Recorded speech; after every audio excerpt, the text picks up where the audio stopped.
best thing and the most responsible thing as scholars and teachers we should do is go, still, granted, we have all sorts of competing variables, who's right, who's wrong, it's very hard to tell. But still, if we go back into the past and look at the evidence that exists and use the past and the terms of the past as a starting point, rather than using the future as a starting point or the present as a starting point, we might reach a more responsible conclusion. And this is what I'll show you here. This is a census. This is a census. Let me take this back. These are the tabulations of the census for Los Angeles in 1836 and 1844. Padrones is this another word for census. Now, hopefully you can see this back here. This is Los Angeles in 1836 and 1844. And one thing here we should look at, well, these are all the occupations in Los Angeles in 1836 and 1844. And you have, I'll stick with the English here. You have a merchant. In 1836, there were 16 merchants in Los Angeles. 1844, there are 15 merchants. There's 6 tavern keepers in 1836, but none in 1844. As far as shoemakers, you have 7 shoemakers in 1836, 11 in 1844. Go all the way down here to the bottom. You have farmers, you have 170 farmers, 65 farmers in 1836, 170 farmers in 1844. You've got vaqueros, cowboys. You have 10 cowboys in 1836, but none in 1844. You've got here a blacksmith, okay, none in 1836, one in 1844.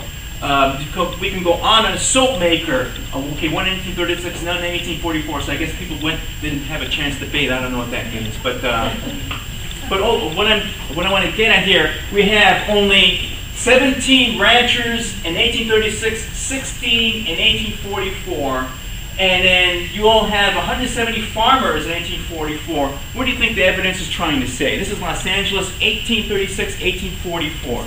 And you have all these different occupations: merchants, hat makers, silversmiths, carpenters, cigar makers, masons, bakers, doctors. What do you think? What do you think that this tabulation is trying to say? If you look at the evidence from the period. What do you think? I'm sorry? Westward movement. Westward movement. What if I were to say that Los Angeles, whether it be 1836 or 1844, what if I were to say Los Angeles basically was still 90% Mexican, 90% in terms of having a Spanish-speaking population? So what do you think that these tabulations will show you? What do you think they might be saying?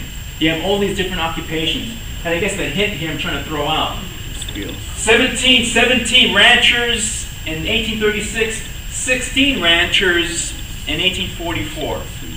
So, and then you have all these other occupations. In fact, there are more farmers than there are, in fact, far more farmers than there are ranchers. So what do you think that the evidence is trying to teach us, trying to show us here? What do you think that, yes ma'am? No, I was going to say estimation, acculturation. Acculturation, okay. Culturation on whose part, ma'am? What do you think? From the white population. White population? Well, okay, well, if I may throw a wild card out here, what if I still say that there are very few Anglos living in Los Angeles in 1836, 1840? Pardon me? The Californians? It could be the Californios. Someone else said, oh, yes, ma'am, yes.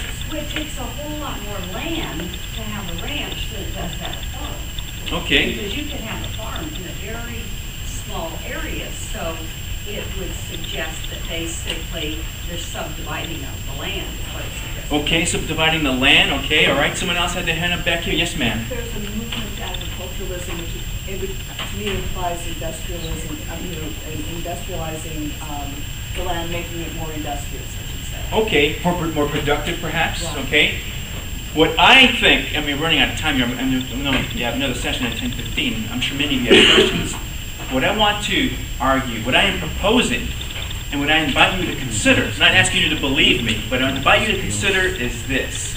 If we understand the past on its own terms, rather than letting current reality shade our perceptions, we might come up with a different sense of history and maybe even a different sense of frontier.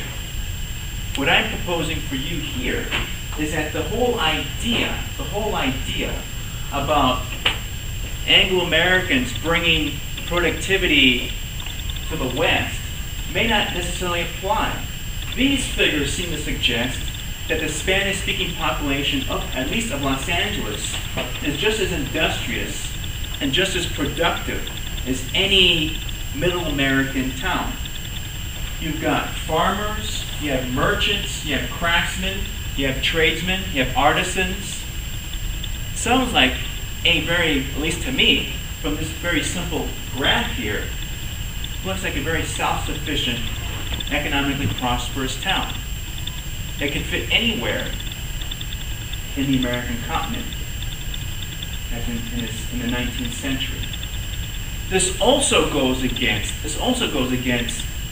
Molina Enriquez's view.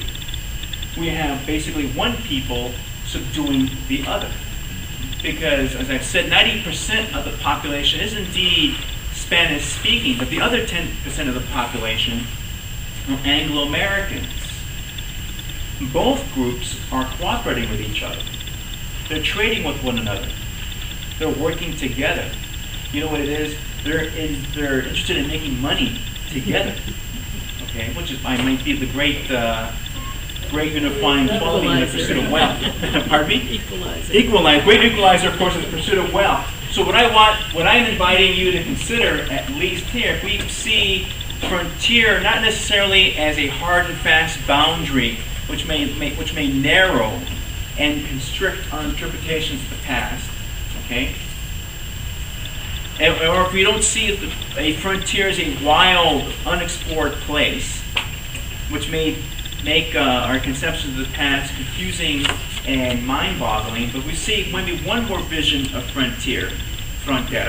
We see frontier as a place that can be easily crossed, a place that can be easily traversed, a place where travelers can go from one spot to another, and a place where travelers can meet one another. We might have a different vision of history. History is not necessarily a record of conflict, a record of confusion, but maybe history could be, in some senses, a record of cooperation.